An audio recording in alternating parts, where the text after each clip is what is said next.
హల్లెలూయా, సదా పాడెద హల్లెలూయా, ప్రభు యేసుకు హల్లెలూయా, స్తోత్రం చెల్లింతుము, స్తుతి స్తోత్రం చెల్లింతుము. మరణాత ప్రభునందు ప్రియులారా, ప్రభైన యేసుక్రీస్తు నామములో కృపా సమాధానం మీకు కలుగును గాక.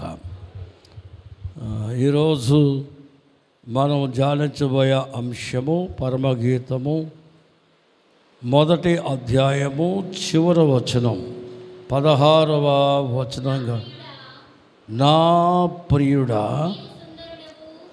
నీవు సుందరుడవు, అతి మనోహరుడవు, మన శయనస్థానము పచ్చని చోటు, మన మందిర దూలములు దేవదారు మ్రాణులు, మన వాసములు సరళపు మ్రాణులు. దేవునికి మహిమ కలుగునుగాక. ఇక్కడ మనము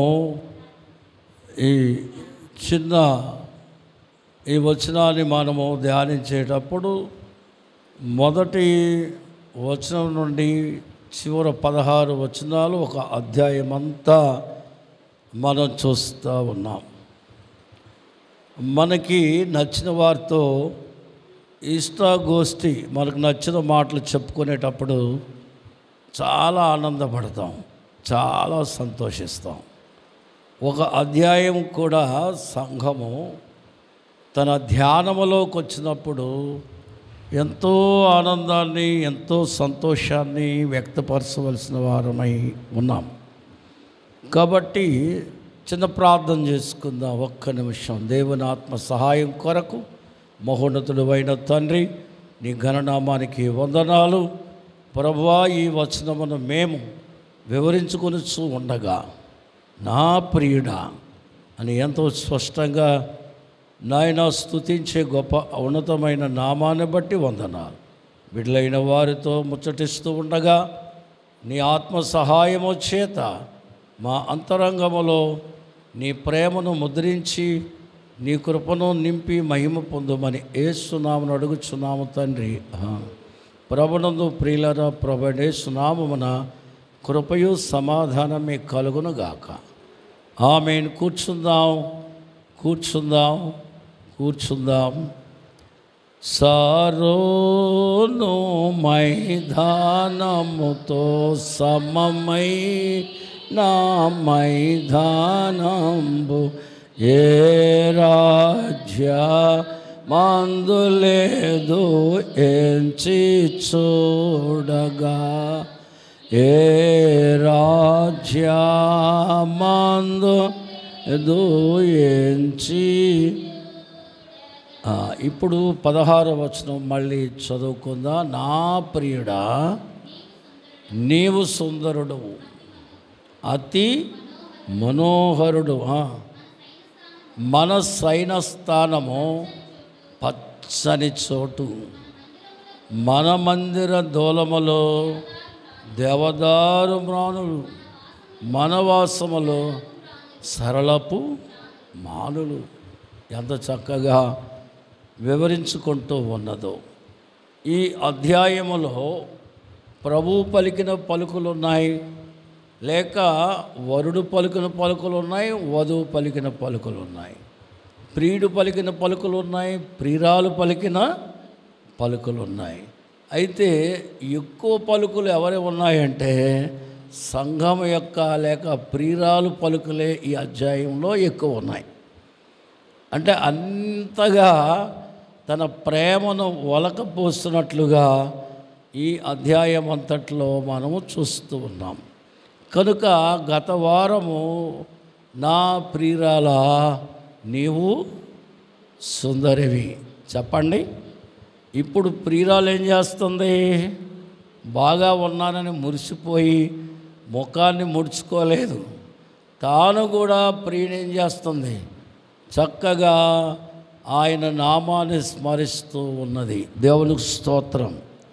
ఈ వచనము మనం చూసాం కదా, మంచి మాటలు కలిగిన చక్కటి సంభాషణ మనం చూస్తూ ఉన్నాం. కాబట్టి ప్రియులారా నా ప్రియుడా చెప్పండి. అంటే సంఘమునకు ప్రభు ఏమై ఉన్నాడు? ప్రియుడనే సంబోధిస్తూ ఉంది. కారణం ఏమిటంటే ఆయన సృష్టి ఆరంభము నుండి సృష్టి అనంతం వరకు ఆయన గూర్చి ఎలా అర్థం చేసుకోగలిగింది చెప్పండి మీరు. ఒక మాట మనం చూస్తే కొలసీ పత్రికలో 1వ అధ్యాయం 18వ వచనంలో అదృశ్య దేవుని సారూప్యము. ఆయన ఎవరు చెప్పండి? మన జీవితాల్లో మన భూమి మీద పాలకులు కానీ, పనివారు కానీ, గనులు కానీ, సామాన్యులు కానీ, విద్యా వ్యవస్థలు కానీ, రాజ్య పాలకులు కానీ, రాజ్యములు కానీ ఆయన లేకుండా ఏది జరగలేదు. అయితే ఆయన అదృశ్యంగా ఉండి ఈ ప్రపంచాన్ని పరిపాలిస్తున్నది ఎవరండి చెప్పండి? నా ప్రియుడు. ఎవరు చెప్పండి? అందుకని అదృశ్య హస్తము. ఎవరైనా అదృశ్యం కనబడాల్సి వచ్చినప్పుడే ఆయన కనబడతాడు. దేవునికి స్తోత్రం. అందువల్ల కొలసీ 2:9లో దైవత్వం యొక్క పరిపూర్ణత క్రీస్తు శరీరములో నివసిస్తుంది. చెప్పండి ఎలా ఉంది? దైవత్వం యొక్క సర్వపరిపూర్ణత ఆయనలో చూస్తే శరీరధారిగా లోకానికి శరీరధారిగా రాకముందు అదృశ్యముగా, దృశ్యము అదృశ్యము ఆయనలోనే ఉంది. కాబట్టి ఆమెలో ఉన్న ఆనందం ఏంటంటే కనబడకుండానే ఈ ప్రపంచం నడిపిస్తుంది ఆయనే, కనబడి రక్షించి నడిపించేది కూడా ఆయనే. దేవుని స్తోత్రం. చూడండి ఒకసారి మత్తయి సువార్త 8:23లో యేసుక్రీస్తు ప్రభు ధోనిలో ఉన్నాడు, శిష్యులందరూ ఉన్నారు. ధోని మునిగిపోబోతుంది. గలిలయ సముద్రంలో అది మునిగిపోబోతుంది. శిష్యులైన వారికి ఈత వచ్చు, శిష్యులైన వారికి వేట చేయడం వచ్చు, శిష్యులైన వారికి ధోని నడపడం వచ్చు, అన్నీ వచ్చు వాళ్ళకి. ఈ పనులేమీ రావు యేసు ప్రభువుకి. చెప్పండి, పనులేమి. అయితే వారు ఆ పనుల మీద తుఫాను గాలిని చూసి నిమగ్నమైపోయారు. యేసు ప్రభు చక్కగా పడుకున్నాడు. ఎందుకు పడుకున్నాడు? ఆ పనులేమి ఆయనకి వచ్చినా మనలాగా అబద్ధం ఆడడం, ముక్కలడం, మూలగడం, నిరాశపడడం, భయపడడం ఆయనకు వచ్చే ఇలాంటివి ఏమైనా వచ్చండి? మనకున్న బలహీనతలు ఏమి, మనకున్న భయాలేమి, ఆయన ఎక్కడున్నా కూడా ప్రశాంతంగా ఉంటాడు. అయితే ఆయన కూడా మనిషే కదా. మునిగిపోతున్న సమయంలో వారు ఏమన్నారు? అందరూ చెప్పండి. వారి విద్యలేమీ పని చేయలేదు కాబట్టి వెంటనే ఎవరి వైపు తిరిగారు? ప్రభువా అన్నారు. నీకు అని ఏమంటున్నారు? మమ్మల్ని నశించిపోతున్నాము, మమ్మను రక్షించు. చూశారు, ఒక్క మాట అన్నారు. ఎన్ని మాటలు? ఎంత నిద్రలో ఉన్నాడు అనుకుందాం. ఆ ఒక్క మాట విని ఒక్క క్షణమైన ఆలస్యం చేశాడా? చెప్పండి అమ్మా. ఆయన శరీరధారిగా ఉన్నాడు, దైవత్వం ఆయనలో నివాసం చేస్తుంది అన్నాడు పౌలు. అందుకని ఆయనలో ఉన్న దైవత్వం వెంటనే లేచింది. యేసు ప్రభువు లేచాడు అనుకోండి, వాళ్ళలాగే ఏమైనా మేలు జరుగుద్దా? ఆయనలో ఉన్న ఏం బయటకు వచ్చింది? దైవత్వం బయటకు వచ్చింది. కాబట్టి గాలి ఆగిపో అన్నాడు. ఏమైపోయింది? సముద్రం. అందుకనే నా ప్రియుడు, నా ప్రియుడా, దేవుని స్తోత్రం. ఆయన పరాక్రమము, ఆయన యుద్ధం, ఆయన విద్య, ఆయన ప్రేమ, ఆయన మరణ పునరుద్ధానాలు ఎరిగిన సంఘము. చెప్పండి, ఎరిగిన సంఘము. అందువల్ల ఆయన ప్రియురాలని తన రూపంతో నింపుకున్నాడు గనక తన రూపాన్ని పాడు చేసుకోకుండా నా ప్రియుడా ఏమంటుంది? ఒకసారి అనండి మీరు. యేసయ్యను ఏమందాం? నా ప్రియుడా. దేవుని స్తోత్రం. చూడండి ఎందుకు ఆ మాట పలుకుతుంది. రోమాపత్రిక 8వ అధ్యాయము 11వ వచనం చదువుకుందాం. రోమాపత్రిక 8:11 మృతులలో నుండి యేసును లేపిన వాణి మీలో నివసించిన ఎడల, మృతులలో నుండి లేపినవాడు చావునకు లోనైన మీ శరీరములను కూడా మీలో నివసించిన ఆత్మ ద్వారా జీవింప. ఈ పలుకు భూమి మీద ఎంతోమంది దేవుడని శక్తిమంతుడని యేసయ్య అని ఒకవేళ క్రైస్తవులు చెప్పినా జీవము కలిగినటువంటి వారుగా మారినప్పుడు, అందువల్ల సావు లేక సమాధి కలిగిన ఈ లోకాన్ని జయించడానికి ఆయన ఆత్మే మూలమై ఉంది. దేవుని స్తోత్రం. ఆ ఆత్మ ప్రియుడైనటువంటి దేవుని ఎదుట ఉర్రూతలు ఊగిస్తూ ఉంది. ఏం చేస్తుంది? ఉర్రూతలు ఊగిస్తూ ఉంది. దేవుని స్తోత్రం. హల్లెలూయా, హల్లెలూయా, హల్లెలూయా. దేవునికి మహిమ కలుగును గాక. కాబట్టి ప్రియులరా, పౌలు గారు ఏమన్నారు? ఈ రూపము ఈ ఆనందాన్ని కలిగి ఉంది గనక ఫిలిప్పీ పత్రిక 3వ అధ్యాయం 21వ వచనం ఏమంటున్నాడు? ఆయన శరీరమునకు సమరూపిణి దానిగా. ఆయన శరీరమునకు ఎలాగా? సమరూపిణి దానిగా. దేవుని స్తోత్రం. హల్లెలూయా. గట్టిగా చెప్పండి అందరూ. దేవునికి మహిమ కలుగును గాక. అందువల్ల పెళ్లి కుమారుడు పెళ్లి కుమార్తె ఆనందాన్ని ఈ పాప ప్రపంచానికి ప్రభైన యేసుక్రీస్తు ద్వారా ఇవ్వబడింది గనక లూకాసు వార్త 5వ అధ్యాయం 35వ వచనంలో చూస్తే పెళ్లి కుమారుడు పెళ్లి ఇంటిలో. చెప్పండి, పెళ్లి కుమారుడు. చెప్పండి, ఇది పెద్ద ఇల్లు. ఈ భూప్రపంచం, ఈ భూప్రపంచం పెద్ద ఇంటిలో పాపమును పాప ఫలితాలు గెలిచినటువంటి సంఘం, పాపము నుంచి విడిపించినటువంటి ప్రియుడు, ఇరువురు కలిగించే ఇరువురు ఆనందం నింపేటువంటి ఈ లోకానికి పెండ్లి సారూప్యము ఏమొచ్చిందండి? పెండ్లి కళ.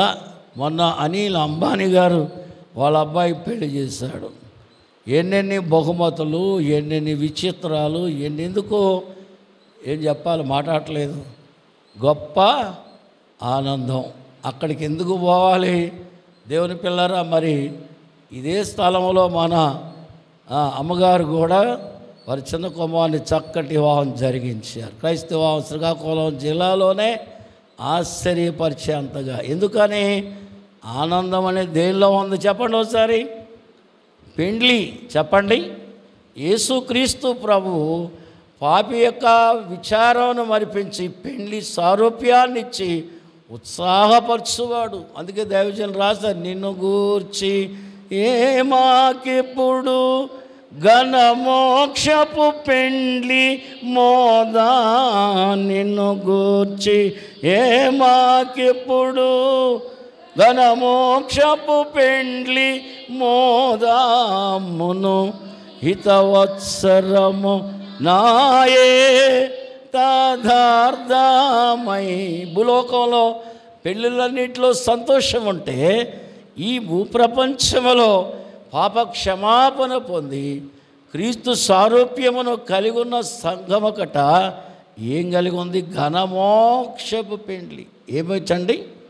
మనసంతా దేని మీద ఉందట? దేని మీద ఉందట? ప్రభువైన యేసుక్రీస్తు. అందుకని ప్రభువైన యేసు రామను నేర్పుమో, సభలకు మాత్రమే గాక ఇతర జనులకు గుణానిధి. దేవునికి స్తోత్రం. రెండవదిగా మనం చూస్తే చెప్పండి, నా ప్రియుడా. ఇంతకుముందు ఏం చెప్పుకున్నాం? రెండవది నీవు సుందరుడవు, నీవు సుందరుడవు. ఆయన సౌందర్యాన్ని కొనియాడుతూ ఆ ఆనందాన్ని, ఆ ఉత్సవాన్ని ప్రభువునికి బట్టి తెలియజేసు. భూలోకములో ఉన్న చరిత్రలన్నీ మనకు తెలుసు. పరమందున దేవుని అంతరంగములో ఉన్న ఆలోచనలన్నీ తెలుసుకున్న ప్రియురాలు. అందుకనే పౌలు ఏమన్నారు చూడండి, పౌలు ఒక మాటలో చెప్పారు. 1 కొరింథీ పత్రిక 14వ అధ్యాయము 19వ వచనంలో బహు చక్కటి విషయాలు తెలియజేసినట్లు మనం చూస్తూ ఉన్నాం. అయినను సంఘములో 10,000 మాటలు ఇతరులకు బోధ కలుగునట్లు నా మనసుతో ఎన్ని మాటలమ్మా, ఎన్ని మాటలు రావాలా మనకి? జీవితకాలం 5 మాటలు వచ్చి ఉండాలి. అంటే ఆయన గురించి బాగా తెలుసుకున్న మాటలు. మొదటి మాట, ఆయన నా కొరకు జన్మించాడు. దేవుని స్తోత్రం. అందరు చెప్పండి. తానే వారి ప్రజల పాపను విడిపించడానికి ఆయన మన కొరకు జన్మించాడు. రెండవదిగా చూస్తే చూడండి, అద్భుతమైన సేవ చేశాడు ఆయన భూమి మీద. అద్భుతమైన సేవ. ఈ లోకములో ఆయన మనకు చేయవలసిన ఉపకారములన్నీ చేశాడు ఆయన. దేవునికి స్తోత్రం. హల్లెలూయా. రోగులకు స్వస్థత ఇచ్చాడు, పాపులకు శుద్ధినిచ్చాడు, పవిత్రతనిచ్చాడు, అందరిలో పావనత్వాన్ని నిలిపాడు, ఉత్సాహాన్ని నింపాడు. అందువల్ల అద్భుతమైన సేవకుడు. ఎవరు చెప్పండి ఆయన? ఈ భూమి మీద ఎవరు గొప్పవాళ్ళు? గట్టిగా చెప్పాలా మరి మీరు? ప్రభువైన యేసుక్రీస్తు. చూడండి ఆయన సేవ ఎంత అద్భుతంగా ఉంది అంటే, ఆయన రోగిని మనం మార్కు సువార్త 2వ అధ్యాయం 1 నుంచి 5 చూస్తే, ప్రజలందరూ ఇంటి నిండా కిక్కిరిస్తున్నప్పుడు 4 స్నేహితులు ఒక ఆయన్ని మంచానికి గట్టి తీసుకొచ్చారు, అక్కడ దించారు, ఇంటి పెంకులు తీసి మరి. అంటే ఆయన సేవ ఎంత అద్భుతంగా ఉందో చూడండి.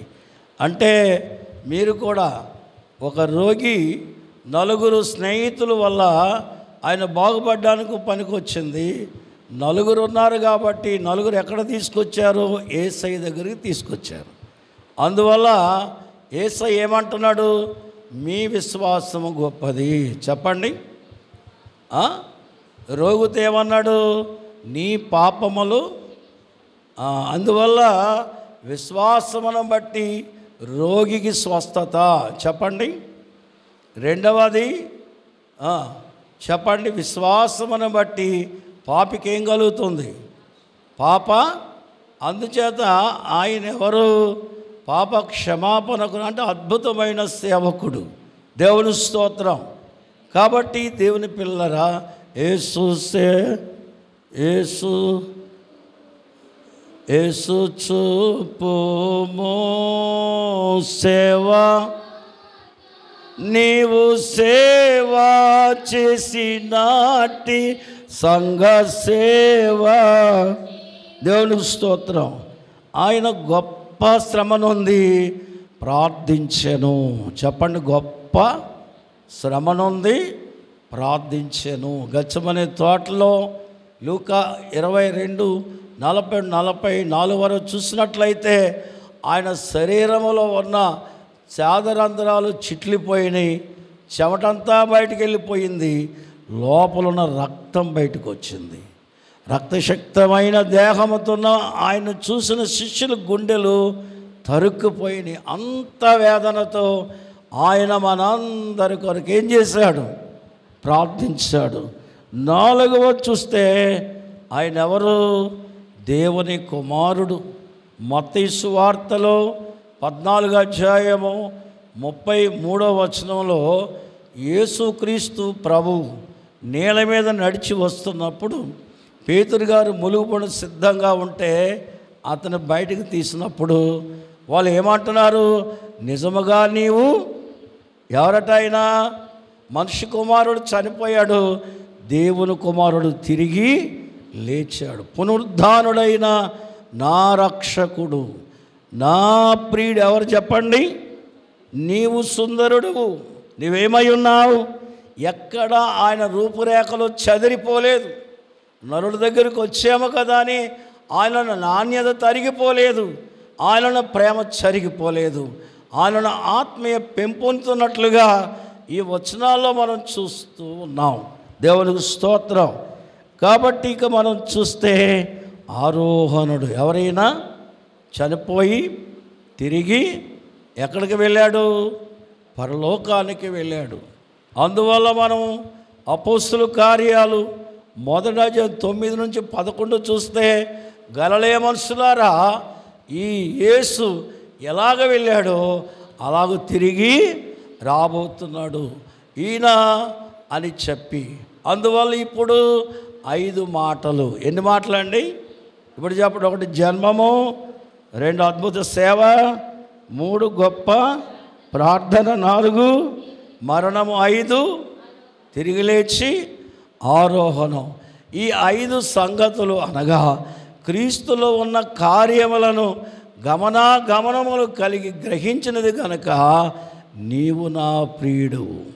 నీవు అనండి ఒకసారి, మీ దృష్టిలోకి యేసయ్యను తెచ్చుకొని నీవు నా ప్రియుడు. ఎంత ఆనందం అయిపోద్దో మన జీవితం. ఆ మాట కానీ మనకు అలవాటు అయిపోతే ప్రియాతి ప్రియుడైన క్రీస్తులో మనం నిమగ్నం అయిపోతాం, మొలిగిపోతాం, నింపబడతాం, ఆశించబడతాం. దేవుడు అందుకనే అద్భుతములు చూడండి. ఇక్కడ మనం విన్న సంగతులు కొంచెమైతే 1 రాజుల గ్రంథము 10వ అధ్యాయములో 7వ వచనం మనం చూస్తే శాబా దేశపు రాణి కనబడుతుంది. ఇక్కడికి వచ్చినటువంటి ఈ రాణి ఎవరి గురించి బాగా విన్నది? 10వ అధ్యాయం 7వ వచనం చదవగలుగుతాను. అయినను కన్నులారా చూడక మునుపు నా నమ్మక ఉంటేని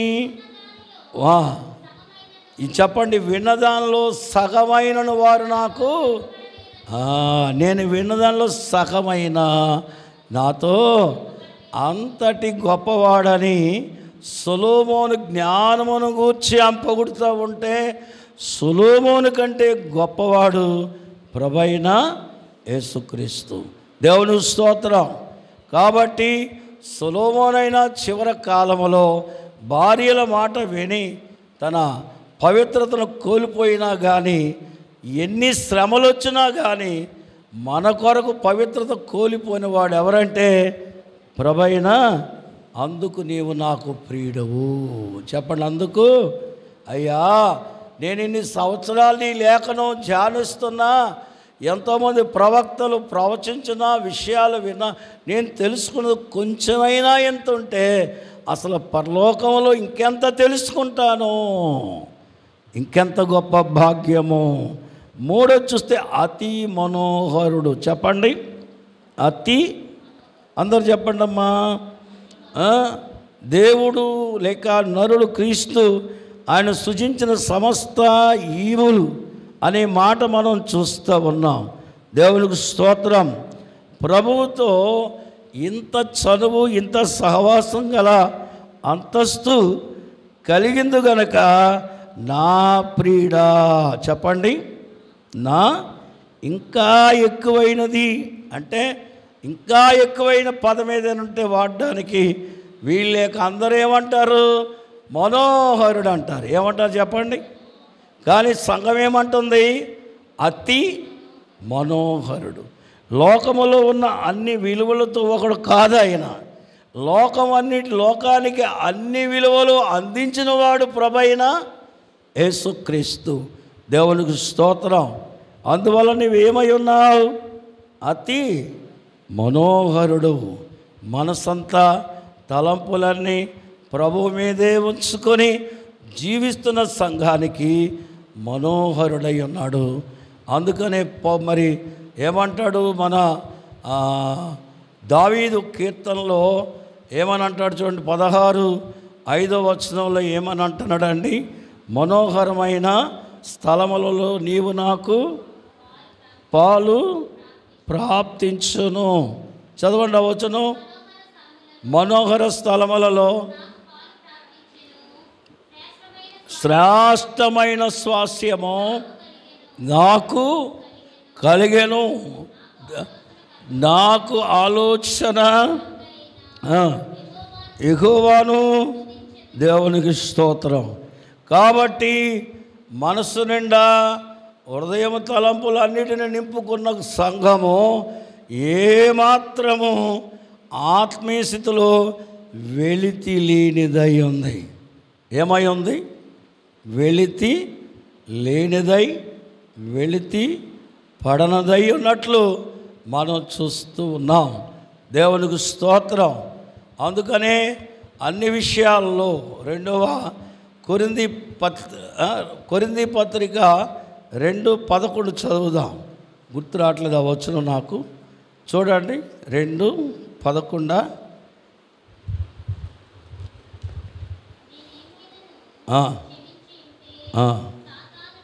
వద్దు. దేవునికి స్తోత్రం. దేవునికి మహిమ కలుగును గాక. ఆమేన్, ఆమేన్, ఆమేన్, ఆమేన్. పరిశుద్ధుని వరములు దయచేసి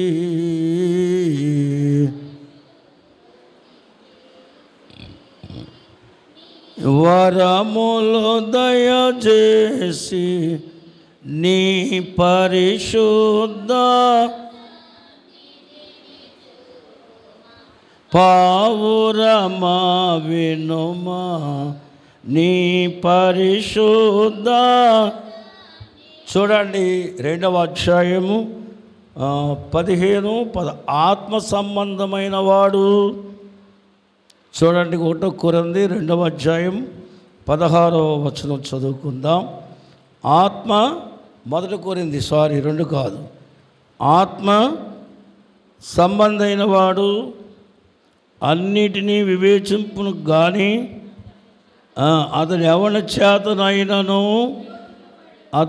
చేతనైనను ప్రభువు మనస్సును ఎరిగి ఎవడు మనమైతే. ఇప్పుడు చెప్పండి, వధువు ఎవరట? ఎవరు మనసు ఎరుగును? అయ్యో దేవునికి స్తోత్రం.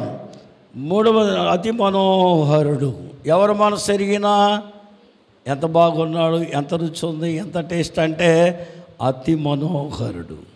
మనసుకు తలంపులకి మీ ఆలోచనలకు ఆయన అందడయ్యా, నాలాగా మీరు ఆలోచించినే తప్ప అన్నట్టుగా సంఘము కనపడుతూ ఉంది. 4వది మన సైన స్థానం. ఏం చెప్పండి? అంటే మన కలియక. మానవరీతిగా ఈ పరమగీతంలో కొన్ని పదాలు శారీరకంగా కనబడతాయి. సైనస్థానం అంటే స్త్రీ పురుషులైనటువంటి వారు శారీరకం కలుసుకునే కలియక కంటే సంఘము ప్రభువుతో ఉన్న మమకారం, ఆ సంఘం పొందిన కృపా వరములను బట్టి ఆయన మహిమకరమైన స్థితిని ఆలోచించినప్పుడు ఏమంటుంది? ప్రభువుతో కలిసి ఉండడం అనే మాట ఒక్కరి పలుక, ఇద్దరు పలుక? ఒకరా ఇద్దరా? చెప్పండి. ఇద్దరు మనము కలిసి. చెప్పండి, ఎక్కడుండాలి మనం?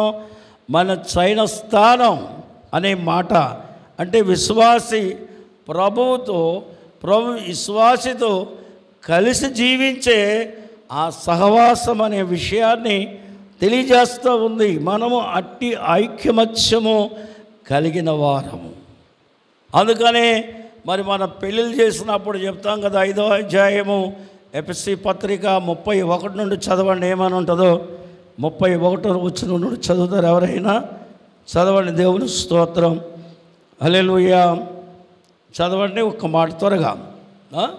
లేదా అమ్మ ఎఫెసీ ఈ హేతువు చేత ఆ పురుషుడు తన తల్లిని తండ్రిని విడిచి తన భార్యను హత్తుకొనును, వారిద్దరును. వారు చెప్పండి, వారు ఒకలా ఇద్దరా? వారిద్దరను దేవునికి స్తోత్రం. తల్లిని వదిలొచ్చాడు ఆయన, లోకం అనే తల్లిని వదిలొచ్చింది సంఘం. ఇద్దరు ఏక శరీరులు. దేవుని స్తోత్రం. ఐకమత్యము, ఒకే మాట, ఒకే వచనం, ఒకే సారూప్యత, ఒకే పదము, ఒకే ఆనందము, మిళితమైపోయే ఆ ఆనందాన్ని మనం చూస్తున్నట్లయితే మరి ఆదికాండం 44లో యాకోబు గారు మరి తన కుమారుడైన బెన్యామీనుని బట్టి 44 అధ్యాయంలో ఉంటుంది ఆ మాట. వారు చెప్పండి ఒకరినొకరు పెనవేసుకొని ఉన్నారు. చెప్పండి ఒకరినొకరు ఏమై ఉన్నారు? చదువుందా మాట. అతని ప్రాణము ఇతని ప్రాణముతో పెనవేసుకొని ఉన్నది. దేవుని స్తోత్రం. ప్రియులరా, సంఘమునకు ప్రభువు సంఘము ఒకరి ప్రాణం ఒకరితో మిళితమైపోయింది. దేవుని స్తోత్రం. హల్లెలూయా.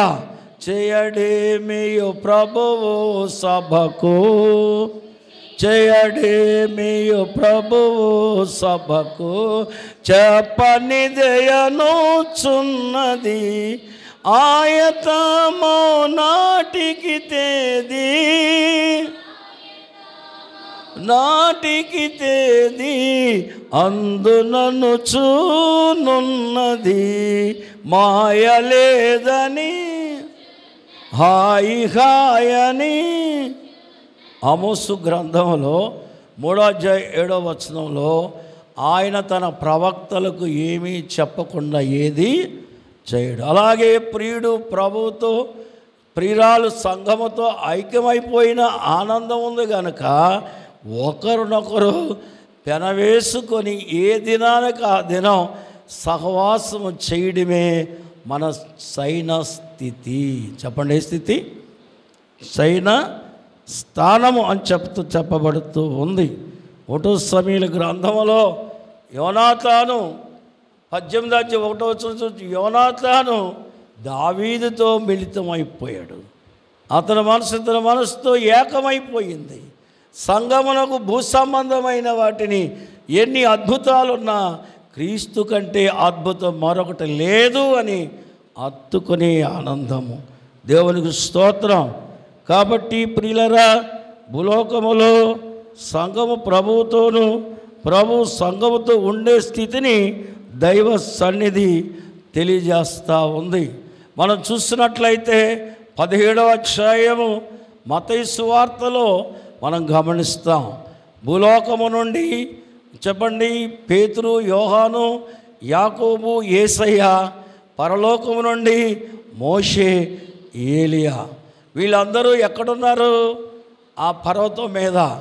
పరమందున వచ్చిన వారికి ఆయన రక్షకుడే, భూమిలో వచ్చిన వారికి ఆయన రక్షకుడే. వారు వీరు కలిస్తే వారు మనకంటే ముందు పని చేసి వెళ్ళారు, ఈయన పని చేయడానికి వచ్చారు. వీరు వారి మధ్య ఆయన పాత నిబంధన వారికి పనిచ్చినవాడు ఆయనే, కొత్త నిబంధన వారికి పని నేర్పినవాడు ఆయనే. అందువల్ల వారు ఏం చేశారు? ఆయన్ని పెనవేసుకున్నారు. దేవుని స్తోత్రం. హల్లెలూయా. ఎల్లప్పుడూ క్రీస్తు నేర్చుకునే వారంగా పెనవేయబడే అనుభవంతో దేవుని సన్నిధిలో మనం సాగవలస్తున్నాం. ప్రియులరా, మనం గమనించినట్లయితే మనము చూడండి, మరి హానోకు చరిత్ర చూస్తాం. హానోకు చరిత్ర బైబిల్ గ్రంథంలో తక్కువ చోట్ల 3 దగ్గరలే రాయబడింది. ఒకటి ఆదికాండములో 5:24 చూస్తాం. రెండవదిగా మనం చూస్తే మరి దేవుని వాక్యాన్ని బట్టి హెబ్రీ పత్రిక 11:6 చూస్తాం. యోధా పత్రికలో 14 వచనం. ఒకరు మోసే గారు రాశారు ఆనోకు యొక్క సాంగత్యము దేవునితో. రెండవది అపోస్తలుడైన పౌలు రాశాడు ప్రభువుతో ఉన్న ఆ ఇష్టాగోష్ఠి చక్కటి సాంగత్యము.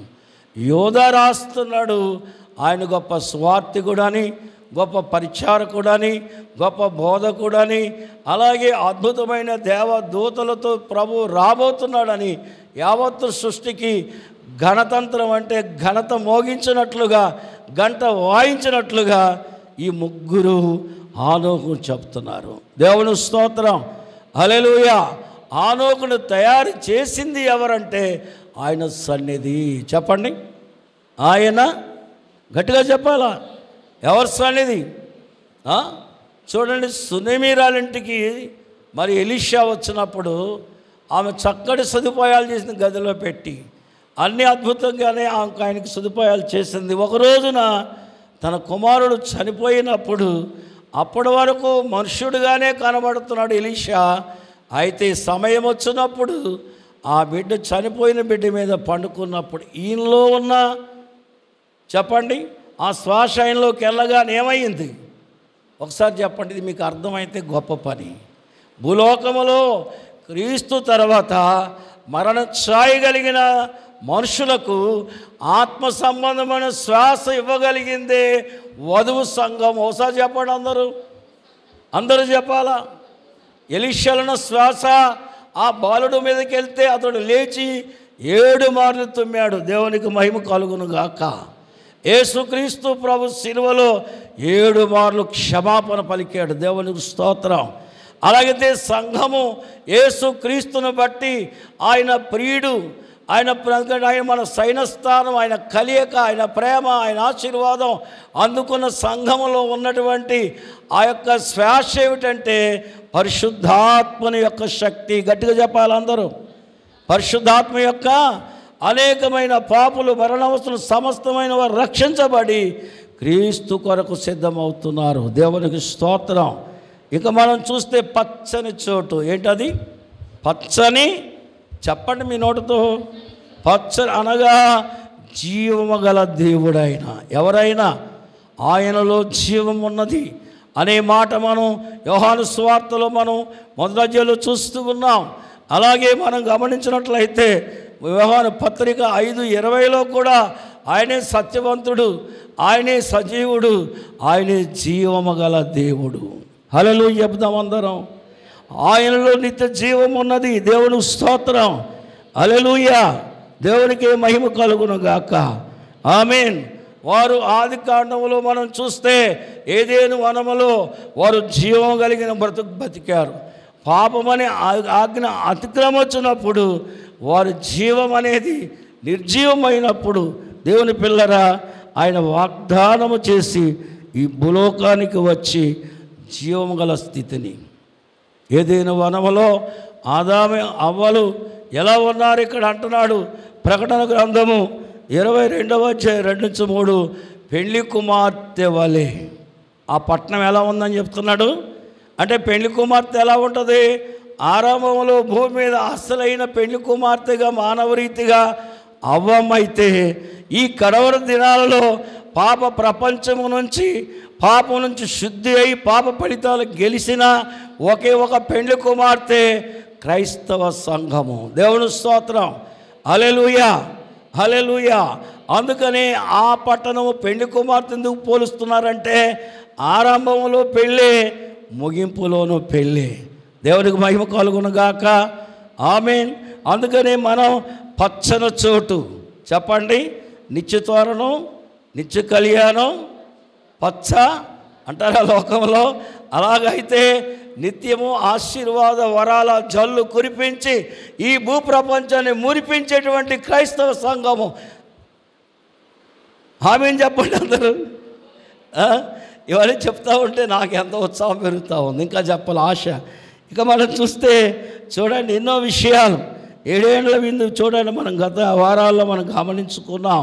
1000 ఏండ్ల పరంలో జీవము గల బ్రతుకు చూస్తాం. ఇక మనం చూస్తే మన మందిరాలు, దేవుడు మనిషి కలుసుకున్న ఒక చోటు, ఒక మందిరం అని చెప్తున్నాం. బాధ ఉంది, కష్టం ఉంది, శ్రమ ఉంది, శోధన ఉంది. అన్నిటి నుంచి భయాలు తీసివేసేదే మందిరం. దేవునికి స్తోత్రం.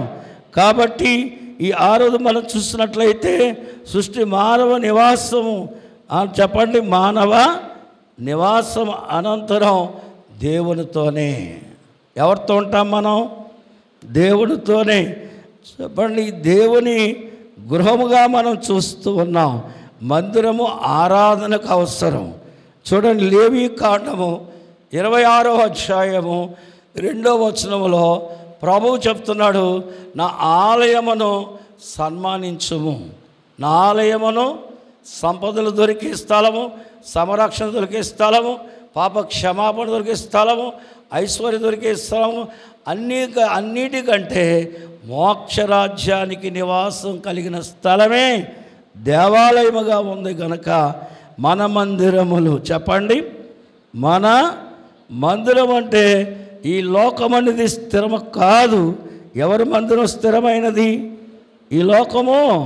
అందువల్ల ఆరాధన దినమే క్రైస్తవ సంఘము లేక పెండ్లి కుమార్తెగా సిద్ధపడిన సంఘానికి ప్రతిరోజు ఆరాధనే. ప్రతిరోజు 1000 ఏండ్ల పరిపాలన అంతా ప్రతిరోజు ఆరాధనే. చూడండి, జెఫన్యా గ్రంథములో 3వ అధ్యాయము 12 నుండి 14, 15 వచనాల వరకు మనం చూస్తే అక్కడ చూడండి ఎంతమంది ఎన్ని రకాలుగా అక్కడ పరిస్థితులు ఉంటాయో మనం చూస్తూ ఉన్నాం. దుఃఖితులకు దీనులు యెహోవాను ఆశ్రయించు జనశేషముగా ఉండనిత్తును. ఇశ్రాయేలులో మిగిలిన వారు పాపము చేయరు, అబద్ధమాడరు, నాలుక వారి నోట ఉండదు, వారు ఎవరి భయము లేక విశ్రాంతి గలవారై ఎప్పుడు ఆరాధనే, ఎప్పుడు ఆనందమే. ప్రియులరా, ఇక్కడ మనం చూస్తున్నట్లయితే మన ఆలయాలు ఎలా ఉన్నాయి? ఈవేళ ఆరాధనలకి రాలేకపోయి హెచ్చరిక చేస్తే పారిపోతున్నారండి. నన్ను అన్నాడా నేనంట ఎంత పారిపోతే అంత పరిగెత్తి వస్తాను నేను. దేవుని స్తోత్రం, హల్లెలూయా, దేవునికే మహిమ కలుగునుగాక. ఆమేన్, ఆమేన్. కాబట్టి అసలైన దేవాలయము క్రీస్తే. చెప్పండి, అసలైన. ప్రకటన గ్రంథం 21-22 వచనాలు మనం చూస్తున్నట్లయితే దేవుని ఆలయాన్ని దేవుడి ప్రభువైన యేసు క్రీస్తే ఆ దేవాలయమై ఉన్నాడు, దీపమై ఉన్నాడు. ఏమై ఉన్నాడు? దేవుని స్తోత్రం. ఇక చూస్తున్నట్లయితే మన దూలములు దేవదారు మ్రానులు. చెప్పండి ఒకసారి, దేవదారు మ్రాని ఎంత బలంగా ఉంటుందో. దేవదారు వృక్షము భూమిలో 7 అడుగులు కిందకు ఉంటుంది, పైకి 70 అడుగులు ఎత్తు ఉంటుంది. ఎంత ఎత్తు? 70. భూమి లోపలికి అంచేత మన కీర్తన 92వ కీర్తనలో 12 కింద మనం చూస్తాం. లెబనోను దేవదారు మ్రానులు అన్నాడు. దేవుని స్తోత్రం. గట్టిగా చెప్పండి. పేతురు గారు ఒకసారి ప్రభు దగ్గరికి వచ్చాడు. ప్రభా నేను ఎన్నిసార్లు నేను క్షమించాలి మా తమ్ముడిని? 7 సార్లే కదా అన్నాడు. ప్రభు ఏమన్నారు? 7 ఏళ్ళు 70. అమ్మా చెప్పండి, 77 మార్లు. మ్రాను కంటే బలమైన వాక్కు. దేవుని స్తోత్రం. ఈ భూప్రపంచాన్ని ఎన్ని ఊపులు వచ్చినా కదలకుండా క్రైస్తవ సంఘం నిలబడడానికి పటిష్టమైన మ్రాను ఎవరంటే క్షమాపణ. చెప్పండి అందరూ, గట్టిగా చెప్పాలా? కనుక ఇక్కడ ఏం కనబడ, దేవదారు పాలస్తీనా దేశ ప్రాంతంలో అది మందిరానికి అవసరమైతే క్రీస్తు యొక్క వాక్కు ప్రపంచ సంఘమును స్థాపన చేయి కాపాడడానికి ఒకే ఒక మ్రాను ఎవరంటే ప్రభైన ఆయన మాటలో ఏముంది? క్షమాపణ. చెప్పండి, 7 77 మార్లు. చెట్టు నేల నుంచి భూమి నుంచి పైకి ఎంత ఎత్తుందో దేవుడు భూమి పరలోకమునకు ఏకమై ఆ కలవరిశిల తన అమూల్య రక్తము చిందించి క్షమాపణ ఇచ్చినాడు గనక ఇట్టి ఘనత కలిగిన వాడండి నా ప్రియుడా, నువ్వెంత సుందరుడు, నా ప్రియుడా నువ్వేమై ఉన్నావు. ఇంతటి పేరు, ఇంతటి మహిమ, ఇంతటి మర్యాద, ఇంతటి గొప్పతనం ఎక్కువ, ఇంతటి ఆశీర్వాదకరమైన బ్రతుకు నీవు నాకు ఇచ్చినందున నీవే నా ప్రియుడవు, నీవే నా యేసు ప్రభు, నీవే నా ఎడయుడవు. నేనెవని ప్రేమింతు నీ కంటే లోకమున, నీ కంటే లోకమున నేనెప్పుడు మరువను నీ ప్రేమ, నేనెప్పుడు మరువను ఆ కర్త, నీవే నా ప్రియుడవు. ప్రార్థన. ఒక్క నిమిషం అందరం, నా ప్రియుడా, నా ప్రాణ ప్రియుడా,